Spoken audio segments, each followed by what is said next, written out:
Stop, YouTube. If you take your blindfolds off, you're probably gonna die. Anyway. Well, I'm back. Anyway. The last two segments of the show, today's end of the year episode, that we're going to talk about is one of the most bizarre, disturbing movies, but so amazingly done, the movie that I saw on Netflix, and that is, of course, The Bird Box. Hashtag keep your eyes closed. Alyssa, cue your tongue pop. I love all those side words. But yes, Bird Box premiered about 2 weeks ago. I think on December 12th to be precise. And then pretty much the Bird Box pretty much tells the story of a woman named Mallory who is an artist, lives with her sister, is pregnant, doesn't know who the baby daddy is, and that's how the story starts. And there is some type of bizarre epidemic going around where people are just randomly killing themselves after they stare blank into space, and they just kill themselves in general. So she and a couple of handful of other survivors managed to escape this disaster inside a house, and they said it's the same thing like in The Happening. They have to hide, they can't be out in nature. Except in nature, it was the plants that was making them kill themselves. In this movie, it's like a phantom entity. Once you see it, your worst nightmare or the thing you're more scared of, you can visualize it, and then it leads you to just kill yourself. It's like the main character is Mallory. There's a guy named Tom who ends up helping her raise her kids. A girl named Olympia manages to survive, she is one of the most hated characters, to be honest, and I kind of don't like her either, because why the fuck would you open the door to a stranger if you know what the fuck is going on and you're in a safe house? But it's whatever. You guys will be the judge of that. You guys can critique that. Sandra Bullock is phenomenon. I love Sandra Bullock. I love Emily Blunt. Even though Emily Blunt's character is only portrayed for a short period of time, but Sandra Bullock is. I love Sandra Bullock. She's an amazing actress. In my personal review of it is that I give it a 10 out of 10 because in this movie you see it from two separate viewpoints, from the viewpoint of how it all started to what happens when she's trying to find safety. And she has a kid, and then Olympia's kid is born, and then she ends up raising both of them, but throughout the movie she addresses them as boy and girl. I recommend it, you guys. I'm not going to spoil it for you guys because I'm pretty sure half of you guys haven't seen it. Multiple of you guys have not seen it. I recommend you guys watch it. It is an awesome movie. I will tell you guys though, I'm scared of birds now. I don't know why. And the last topic of the year before I officially sign off for the year, and I will be returning sometime in February, but stay tuned for little mini videos, for a mini series, mini videos here and there. I'm not going to be posting full-length episodes. I'm just going to be posting, little videos here and there. You guys may feel free to watch. Follow me on Snapchat, on Instagram. After February, I will not be doing Facebook. I just don't see the point of it anymore. I don't know. I'm taking a hiatus off of social media for a while. The last topic we're going to talk about is the drag report. Yes, queen. So as you all may know, on December 14th, the All-Star Season 4 of RuPaul's Drag Race began with 10 new contestants.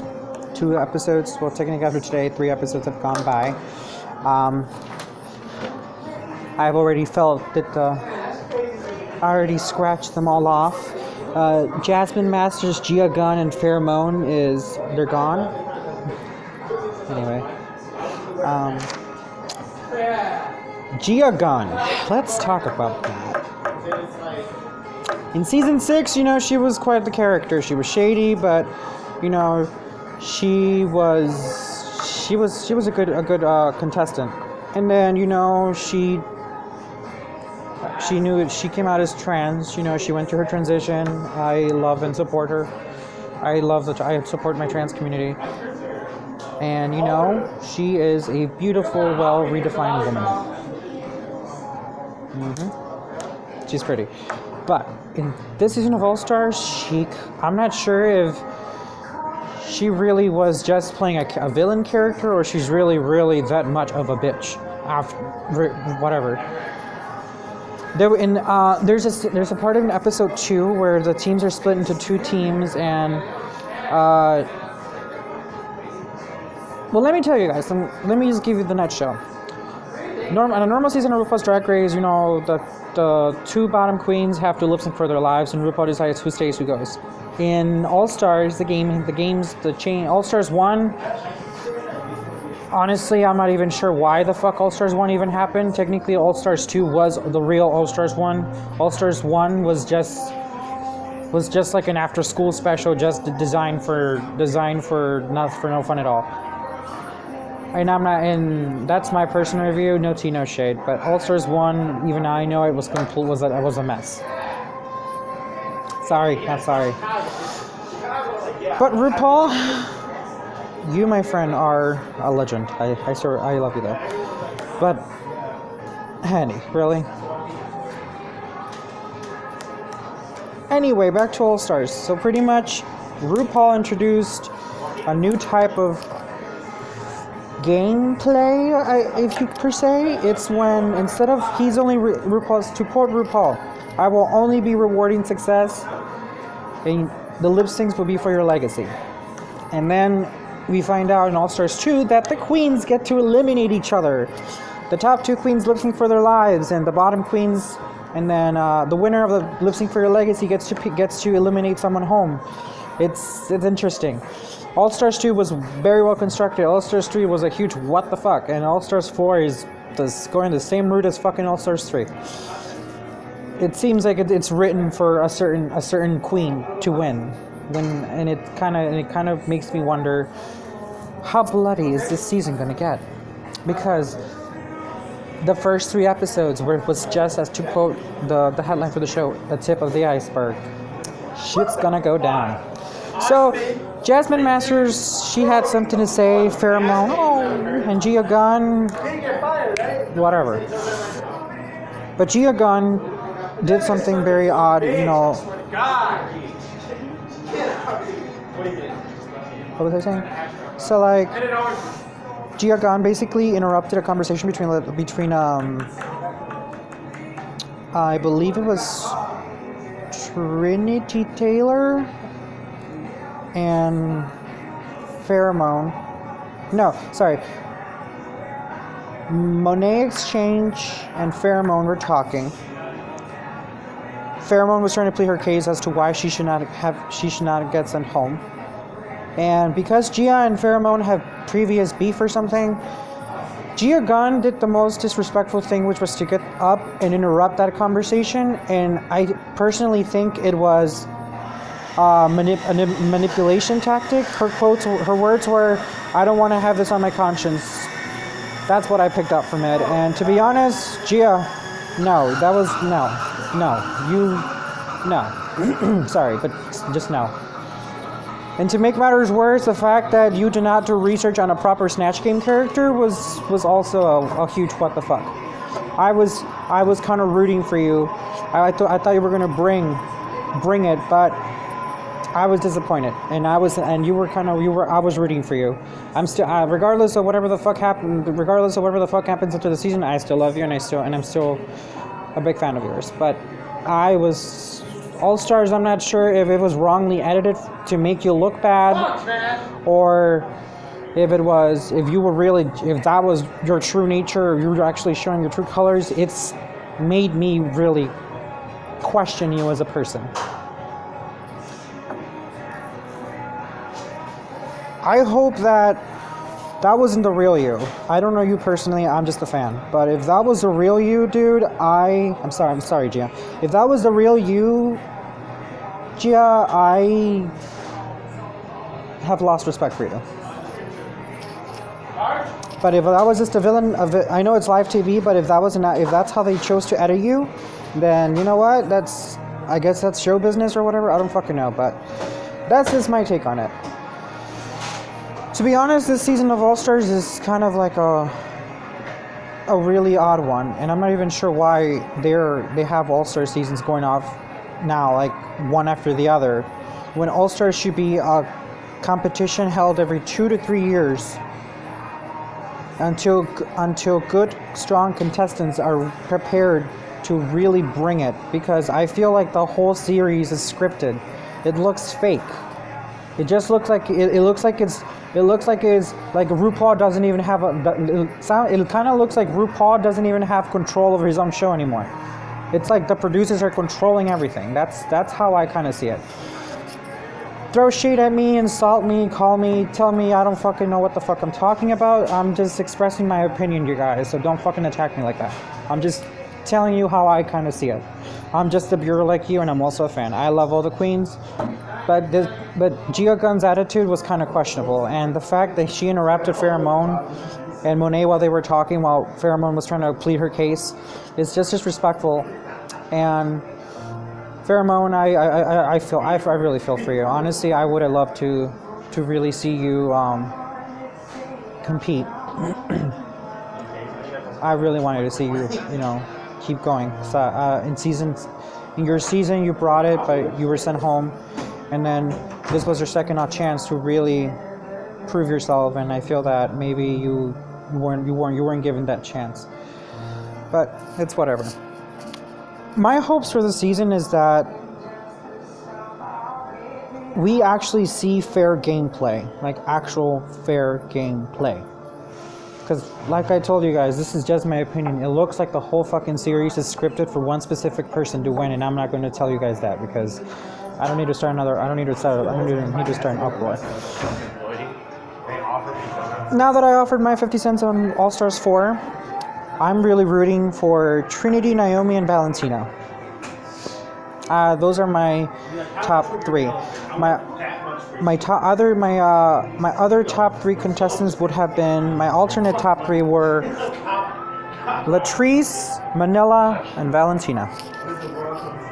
I honestly think that Latrice and Manila returning to All Stars 4 was a really, really, really good thing, because they didn't really get to prove themselves in All Stars 1. But in this season, I have seen so many talents from Latrice Royale, from Manila Luzon. I've seen more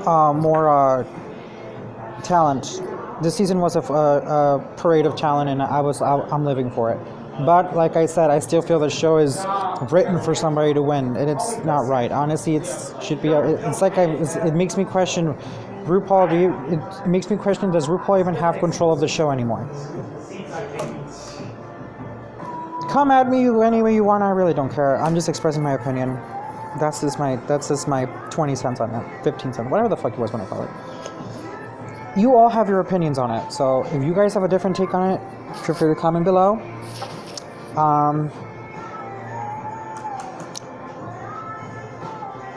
This is the final season. This is the final episode for this year. The series will return sometime in February, where I will have my first guest star.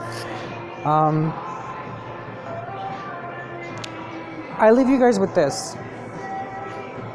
2018 was either a good year or a bad year for all of my viewers, whoever sees this. But I can tell you that 2019 is a new year. Make the best of it. Be yourself. Fly high. Follow your dreams. Do what you want to do. Don't let the negativity of the world affect you. Don't let anything that's happening outside of the world affect from you to pursuing your dreams, because you're worth more than all this bullshit that's happening around you. You all have the potential to reach for the stars.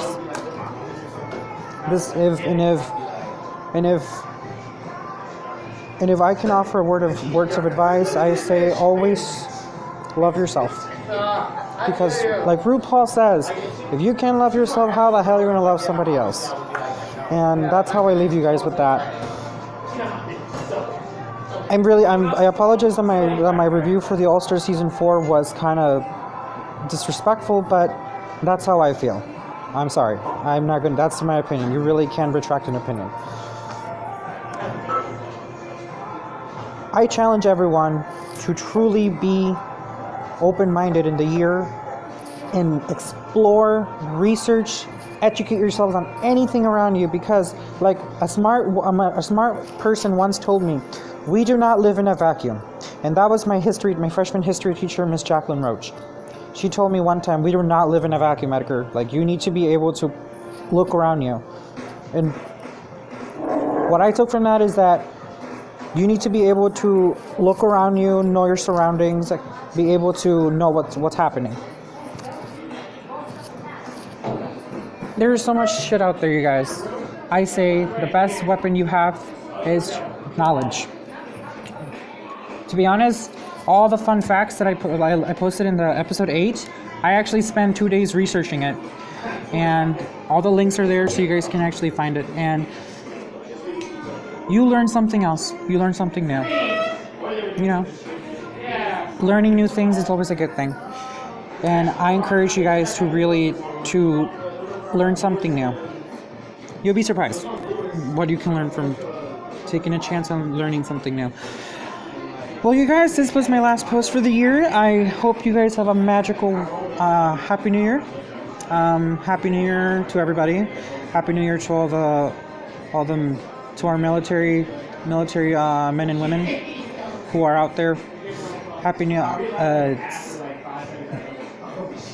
Year to everybody in general. Heck, even that annoying person who you might consider annoying. I don't know who that person might be, but 2019 is a new year. Let's make the best of it.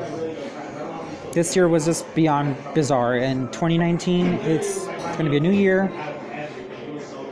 Everything will either be a good, bad, or bizarre, but just start the year with a clean mind, a clear mind, and I can guarantee you guys will have more open-mindedness to really exploring the world out there. And the reason why I'm talking about that is because we can now allow ourselves to let the fear of what's going on in the world keep us from exploring. I guess the world is a scary place, but the world has its good parts and it has its bad parts. It has good people and it has bad people. And I'm not sure, and I guess it's really your call. Take the leap. That's what I say. So, you guys, this has been a wonderful time for all of you guys. I wish you guys Happy New Year, and I will see you guys in 2019. Bye, everyone.